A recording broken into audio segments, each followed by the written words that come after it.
Шановні колеги, Esteemed colleagues, the present now Dmytro Tymchuk, the head of the Center for Political and Military Studies. the military expert and head of the group of the Center of Military and Political Studies.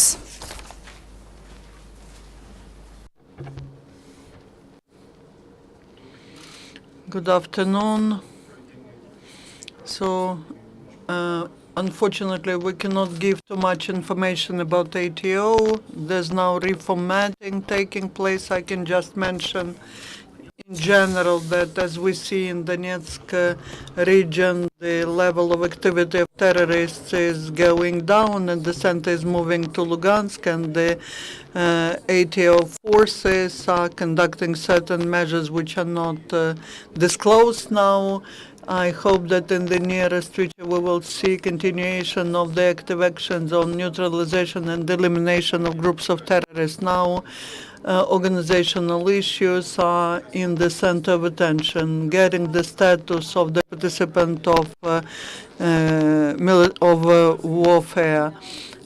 Talking about the Ministry of the Internal Affairs, the situation is clear. Those who are executing the tasks and who are in the battalions of the National Guard, they are registered in some other units which are not located in ATO zone, but we started to examine the situation in the armed forces, and the situation is very similar there.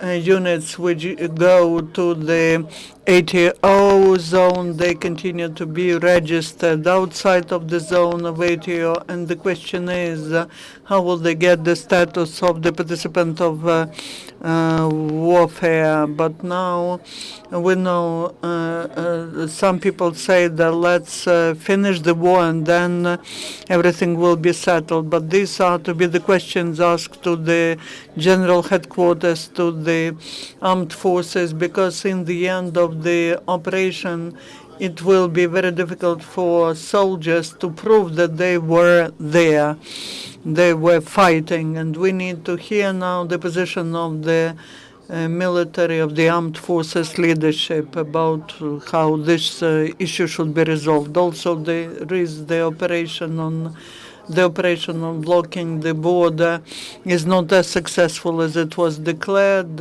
Quite a big section of the border is still not protected, and we see what actions are taken by Russia. We see that the heavy armaments and heavy equipment is taken to the territory of Ukraine, and we come to the conclusion that we talked about that back in March, that it's not about some internal conflict, it's not about some civil war, as they say in the Kremlin, but it's about the discreet military invasion of Russia into Ukraine. And now Ukrainian special services are actively collecting the proof of such military invasion. Our group is trying to make our contribution into finding such evidence, and we hope that in the nearest future we will be able to present all the evidence to the international community. At what sections of the border the border is weak? In Lugansk region, only 1/3 of the borderline is under the full control of Ukrainian law enforcement bodies. 2/3 are not. We know that minimum two border crossing points, they work for terrorists, and these are the places where the military equipment, combatants, militants are crossing the border, and we see that this is the equipment like it was with the Grad near Dobropolye. This is the equipment which is used in the armed forces of Russia. Is it realistic to close the border? We know that Ukrainian law enforcement representatives were saying that last Saturday and the border will be closed, but we haven't seen it done. It may take 2 more weeks, couple weeks, but this is something we cannot allow to happen. We cannot take so much time. But this diplomatic scandal after the events near the Russian embassy in Kiev, Russia is using it as a diplomatic pretext of justifying their actions. The more they show Ukraine negatively, especially when it comes to diplomats, the more basically they can justify their actions. What is about the situation in Lugansk? They say that the battles are at the outskirts of the city now going on. The situation is very complicated there. We can talk only about one facility there, which is International Airport Lugansk, which is controlled by our law enforcement bodies.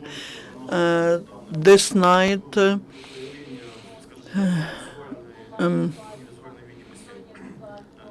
and the terrorist groups were visible there, and they were getting ready to shoot at the airfield, but the law enforcers started to shoot back, and this way they avoided shooting at the airport. But that is the only facility which is controlled by Ukrainian armed forces, by the law enforcement bodies.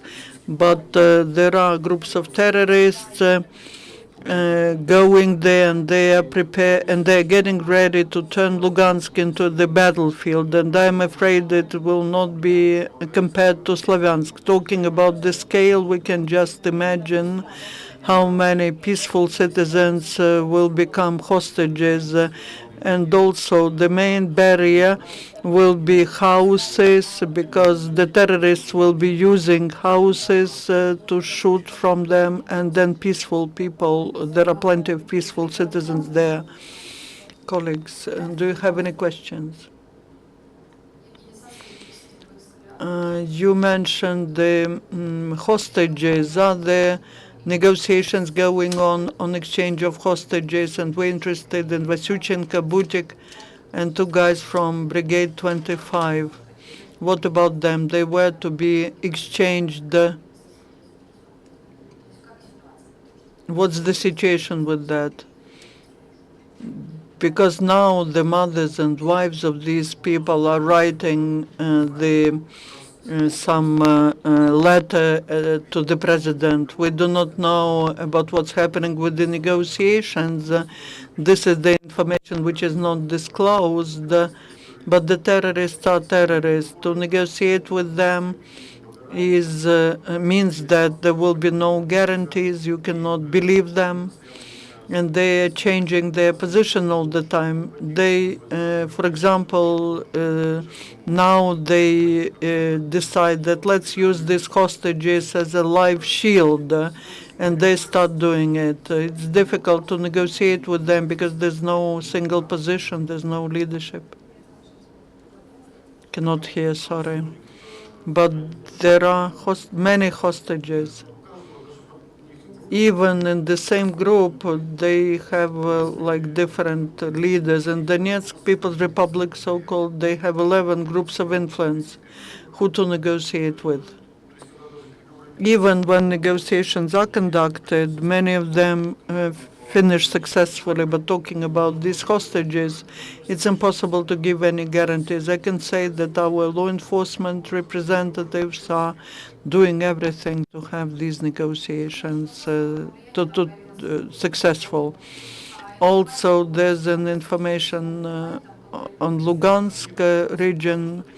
These are several of most active groups. Can you at least give us some picture?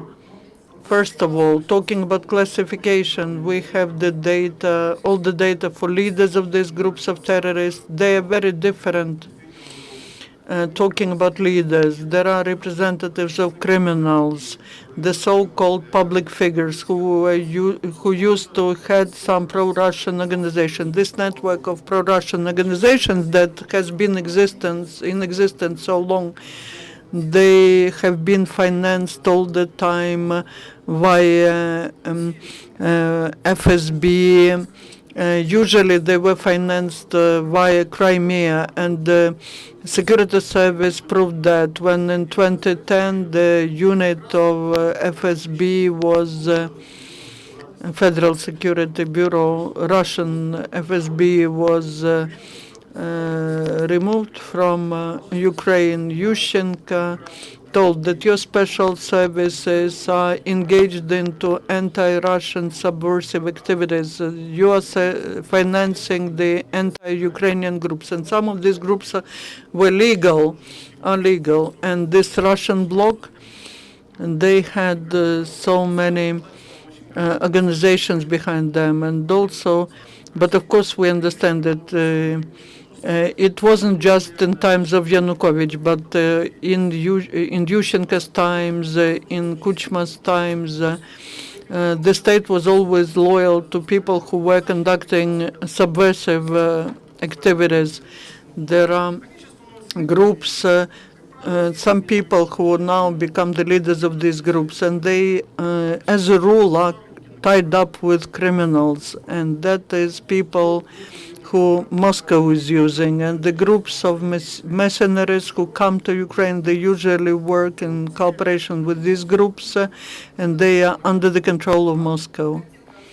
Do you know how many of such groups are there?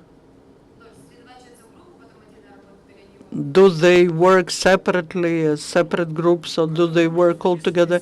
Each group has its center of influence, the place of dislocation. They control some territory. We cannot say that the whole of Lugansk Oblast, like 3 regions, are controlled by law enforcement representatives, 5 regions are controlled by terrorists. We see that even in some settlements, they control some administrative buildings where they are located. They don't have resources to get big territories under control. We need to make use of this situation, finding these groups and blocking their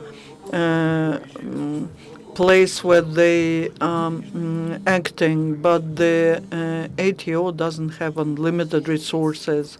And also the militia in Donetsk and Lugansk regions, we hear the statements from local authorities, from representatives of law enforcement bodies, and they tell us that they are controlling the situation, and people continue to work in the interests of Ukraine. But unfortunately, these statements are not confirmed. The situation, like it was in March and April, it's the same in June. Most of the law enforcement representatives, their loyalty, their patriotism, and their readiness to execute their duties are very doubtful. Talking about patriots in Donbass, I believe that some units like Donbass Battalion, that is something where we can believe that they will be fighting for Ukraine. But to hope that those law enforcers will really be protecting Ukraine, I wouldn't do that. There was news that the groups of terrorists will become more active because there's some news from border regions of Russia. Do you expect that the actions of Donetsk People's Republic, Lugansk People's Republic will become more active? As soon as ATO forces demonstrate the successes, the terrorists are trying in some other places to do something, to become more active. We see some even inadequate actions. Now we are concerned because of another thing. Russia, we see it clearly that when in Donetsk Oblast the ATO started acting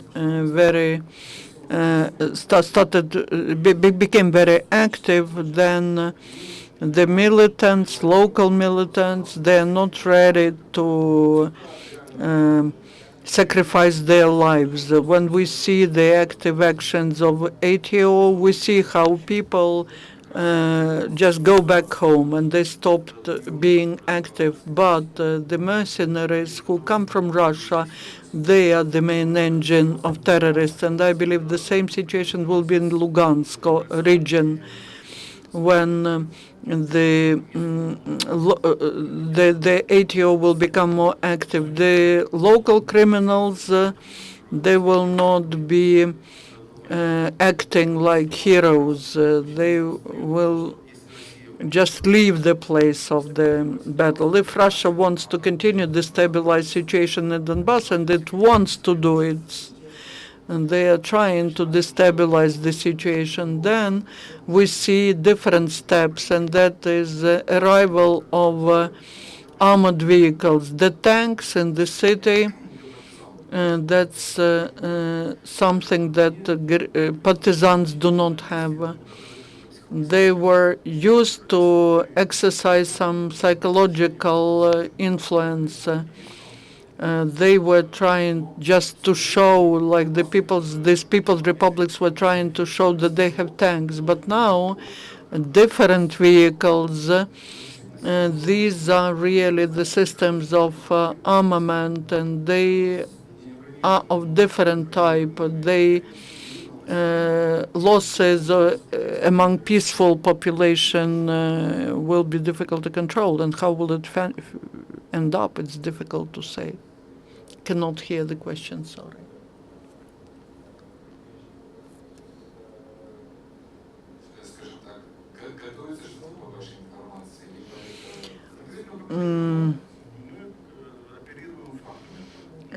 So 2 hours ago, when we were trying to find out the information in Russia, we were not seeing that there were big columns of armored equipment moving. Maybe now the situation has changed. But talking about whether Putin is ready to send 200 more pieces of armored vehicles to Ukraine, maybe yes. We see inadequacy. But even if there are 3 missile launches used, or armored or mortar launches, this is done basically in order to say that these were Ukrainian representatives of law enforcement bodies. We do not know the limit to which Putin is ready to act. VOA News. I wanted to ask you about, with the international recognition that Russia is sending in tanks, heavy armaments, how does... Wait. He needs to... Sorry. How is this going to change the conflict? What does Ukraine need to do to meet this new challenge? And in a really dispassionate way, I'm sorry that we are talking about your country, but what chances does Ukraine's armed forces have against Russia's? I mean, they're much bigger. What are you going to need to do to fight that threat? В связи, собственно, с последними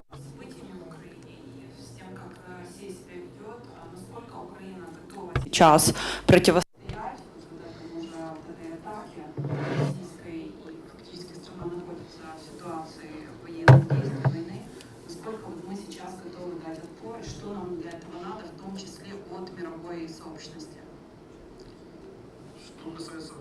As for the military fight, this is purely a theoretical issue which I cannot answer as of today.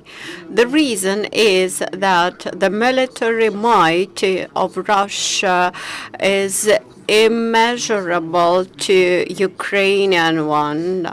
If we bring to weapon all the people of Ukraine, even this won't be enough. But if we want to measure the military mind, we have to assess all the factors. But if we speak about the real military attack of Russia against Ukraine, when they gathered huge forces on the border, around 50,000 people on the border, Ukraine can counteract to these forces.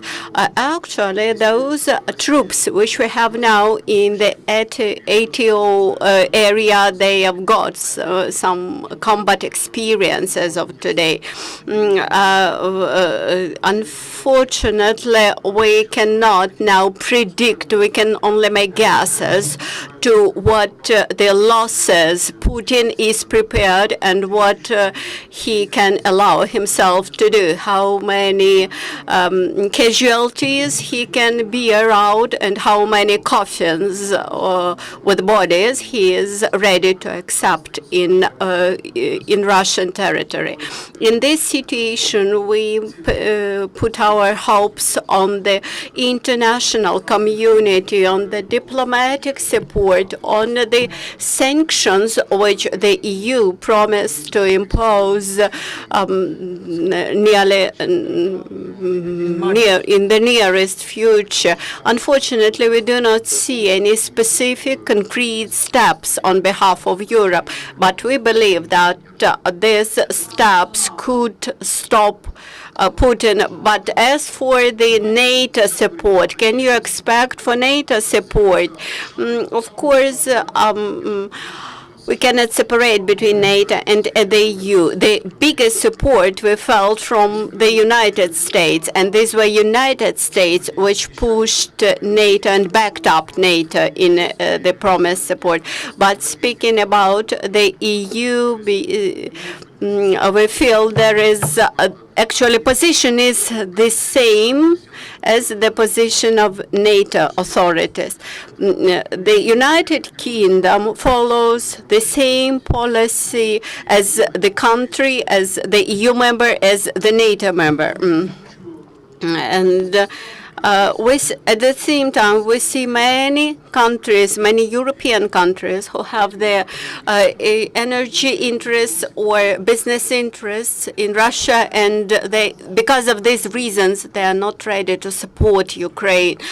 Can this be somehow interconnected with the energy conflict? What do you mean? I mean that they won't act as deeply and as we expect them to act. For me, it was rather surprising to see how actively France supported Ukraine, despite the fact that France has big business interests in Russia. But speaking about the third stage of sanctions, third phase of sanctions, we can easily understand the lack of support among European countries. But at the same time, recollecting the Second World War and the beginning of the Second World War, we can assess how the lack of sanctions may result in bigger problems in the future. My next question is about the tragedy with the plane Il-62. There is suspicion that the air traffic inspector should be blamed for this tragedy. And the next question is about Alexander Sprotyv and his role in this tragedy. As for the tragedy in Lugansk and about the position of the Ministry of Defense, the suspicion about the air traffic inspectors may be true. We cannot exclude this possibility. And of course, all the versions should be carefully investigated, and special services are now taking on this investigation. But besides the information and the leaks of information to the militants, there are there might be some people from the Ukrainian personnel, and there might be people who should be blamed for insufficient level of security.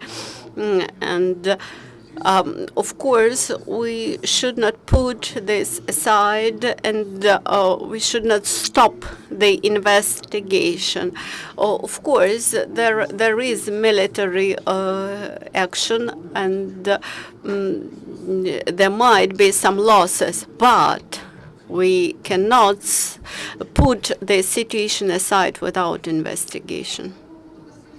About Mr. Sprotyv, as far as I know, he has close family ties with Lebedev. Could it be so that he was among those who organized the leak of information? I do not think that the chief of the headquarters contributed to the leaks of information, but his role in disassembling the army, in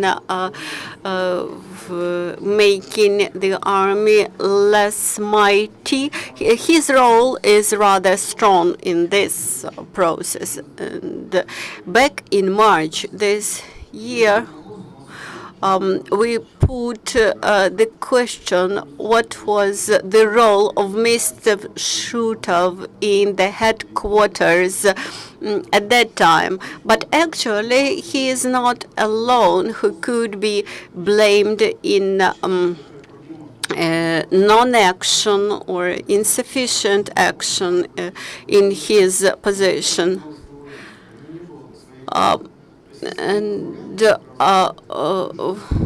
Quite often we observe a situation when newly appointed heads of the law enforcement agencies, like border guards, etc., like General Koval, they come to the new position without their team, and they need time to collect this team, to mobilize it. Thank you so much. I just have a question about just the nature of the anti-terrorist fight. And this is maybe because I spent too much time in Iraq, but there was always a big component in winning the hearts and minds of militants. Your militants may be backed by Russia, but a lot of them are Ukrainian citizens. How much emphasis is being placed on winning their hearts and minds and that of the community by the ATO, and what needs to be done, what should be done? And then secondly, I just have a political question, and I'm just curious, what do you make of your foreign minister's decision to call President Putin a huilo, which is my new favorite word. I believe it means dickhead for my translator. What sort of consequence could that have? Could that have been maybe a strategic move? You mean the consequences for the anti-terrorist operation? Останній коментар нашого вищого політичного чинника, як він може повпливати на ситуацію взагалі і на хід АТО.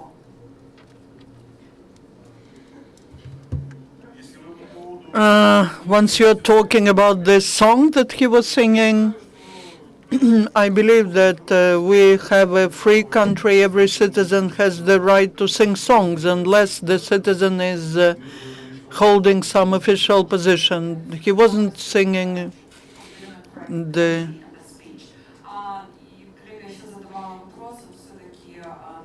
And also there was another question.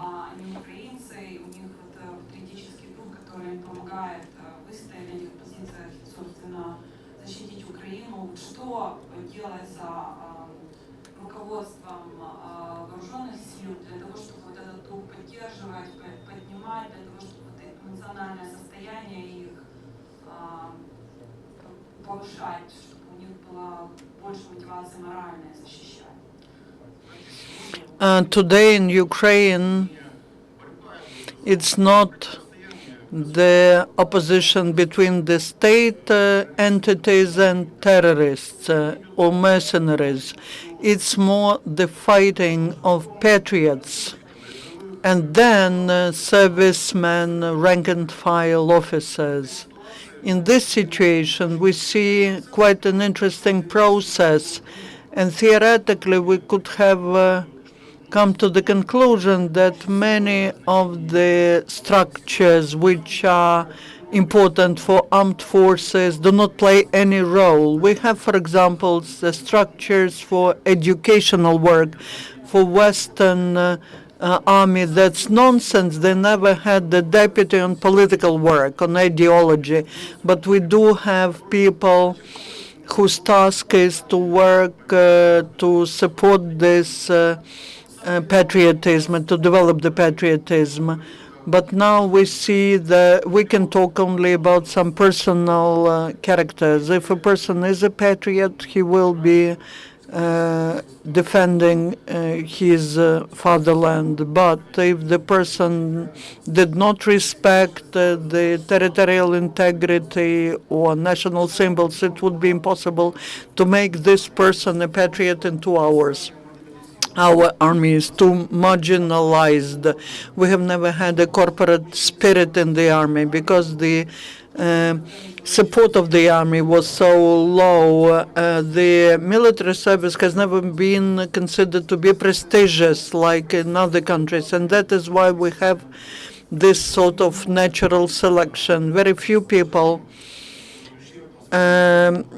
just go to serve in the army understanding that they will not get good salaries. But most of people, these are people who could not find jobs otherwise. And now there is a process of cleaning which is going on. We see, for example, in the space agency, for example, there were some people who refused to go to the army now. That means that these people are worth nothing. And we need to survive through this process of cleaning.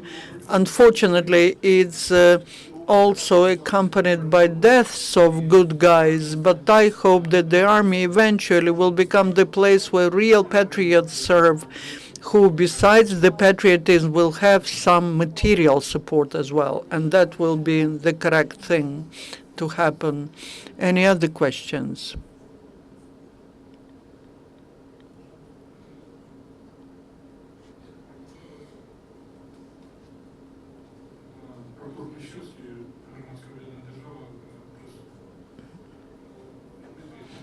And could you please tell, are you trying to change the concept of the protection of the state border with Russia? I mean, so that instead of police and control functions, we change it to the functions which will help us to really ensure territorial integrity of the state. We presented the report of our meeting with the leaders of the State Border Service, and they told us openly about many things. We liked, for example, that General Shishulin is openly talking about the problem of corruption. Usually they were not talking about that, but that is the real problem there. Talking about corruption, that's the major problem, and this is to be addressed as part of fighting corruption in the whole state. It is impossible to fight corruption just in the border service, and also they understand the situation quite adequately. The suggestion to organize the comprehensive protection of the border. The western borders are protected according to Western principles. We do not expect that Poland, for example, will attack us or Hungary. But the Russian direction, we need to get back the military protection there, military defense, because now will be the mobile groups created, which will be able to react to the threats, and they will be able to move to different sections of the border. And I believe we need to follow that route. And the State Border Service understands that they need a big military potential, because now they have only intelligence aviation, but they need the military aviation as well. This is quite a spontaneous process going on now. What we used to have in Soviet times was destroyed. Because half of the weapons were just, or armaments were just traumatic weapons. But there are facts when we can accuse the border guards subjectively, but there are some objective things they cannot really react now. Your assessment is quite correct, but I would like to request you please tell about political responsibility of the leaders of Mr. Litvin and Mr. Shishulin, who, being professionals, I know both of them personally, they were ready to analyze the situation, to draw conclusions, correct conclusions as to perspectives of the development of Russian-Ukrainian relations. And they had to be implementing different policy on training people and creating the whole systems. But now we understand it, but we understand it because of the bloodshed. Will there be any political evaluation given to former leaders? I agree with you. We now need to talk about personal responsibility. First of all, the surrender of Crimea.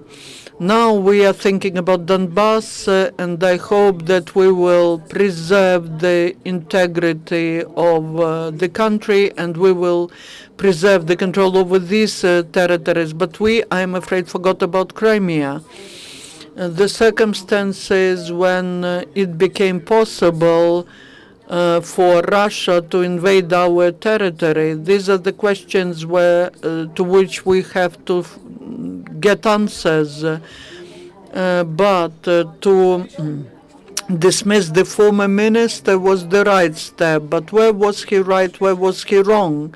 We lost part of the territory now because of mistakes of some people. The blood of our guys is shed, and there are dozens of people who perish.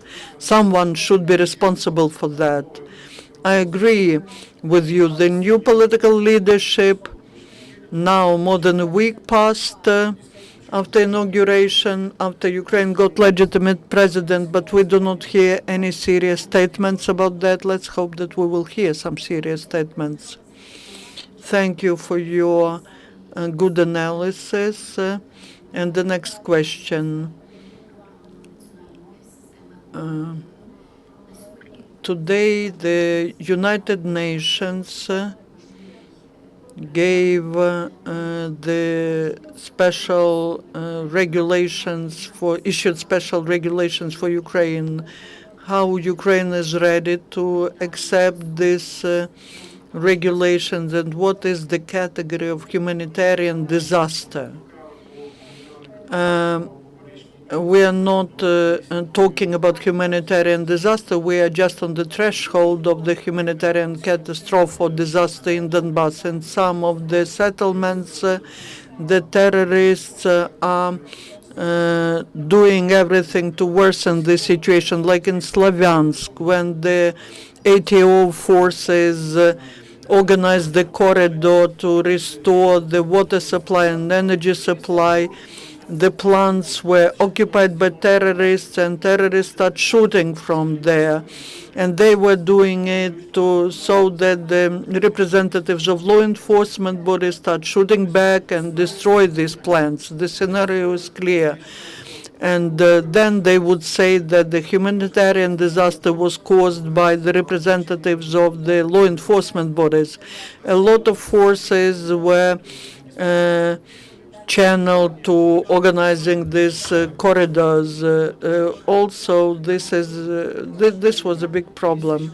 But now I believe that if the decision is made to introduce the martial law, the situation will become simpler, because all these humanitarian initiatives, using also the resources of the United Nations, it will be easier to do. We cannot now rely on local authorities. Yes, there is some humanitarian assistance. The United Nations offered that. There are countries which will give the resources, but I will not give these resources to local authorities, because we do not understand who the local authorities are working for.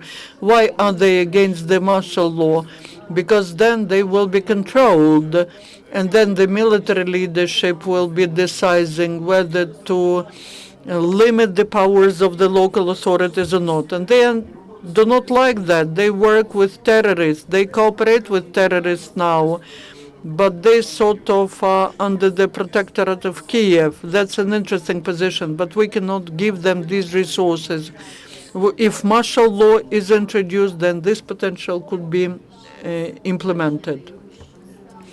I can tell you that we sent the request. There are families from Lugansk arriving to Kiev, and we requested the Cabinet of Ministers about where will they stay, and only in 3 days we got an answer.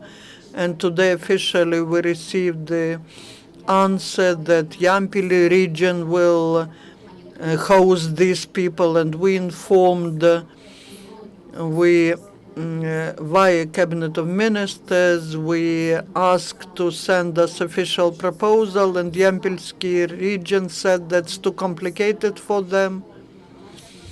But someone else should establish the information communication. It's even difficult to have information communication between the Yampilsky region and Cabinet of Ministers. That's the problem of all our bosses, military bosses and civilian bosses. The biggest problem is they are afraid to take responsibility. In this situation, the problem of refugees could be resolved by implementing some state program, because any state program is not executed 100%. Then there is a question of how to finance it.